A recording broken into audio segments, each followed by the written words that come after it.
একবার এক মাঠে একটা গরু আর একটি হাঁস একসাথে থাকতো। গরুটি ছিল বড়, শক্তিশালী ও ধীর স্থির, আর হাঁসটি ছিল ছোট, চঞ্চল ও চতুর।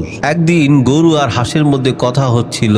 হাঁস বলল, গরু ভাই, তুমি তো এত বড় ও শক্তিশালী, কিন্তু দৌড়াতে পারো না।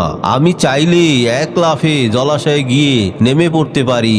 গরু মুচকি হেসে বলল, হাঁস ভাই, তুমি ছোট বলে ফুরফুরে উঠতে পারো, কিন্তু তুমি কি আমার মতো মাঠের ঘাস খেয়ে জীবন কাটাতে পারবে? এইভাবে তারা নিজেদের গুণ ও দুর্বলতা নিয়ে হাসাহাসি করছিল। একদিন প্রচণ্ড বৃষ্টি হলো, পুরো মাঠ জলমগ্ন হয়ে গেল।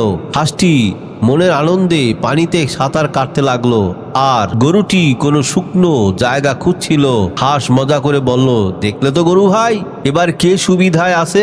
কিন্তু কয়েকদিন পর যখন পানি শুকিয়ে গেল, তখন গরুটি নিশ্চিন্তে তাজা ঘাস খেয়ে পেট ভরালো, আর হাঁসটি খাবার খুঁজতে দূরে যেতে লাগলো। তখন গরু মুচকি এসে বলল, দেখলে তো হাঁস ভাই, কখনো কখনো ধৈর্যশীল হওয়াই ভালো। এই গল্প থেকে শিক্ষা, প্রত্যেকের নিজস্ব যোগ্যতা ও দুর্বলতা আছে, তাই অন্যকে ছোট না করে একে অপরকে সম্মান করাই বুদ্ধিমানের কাজ।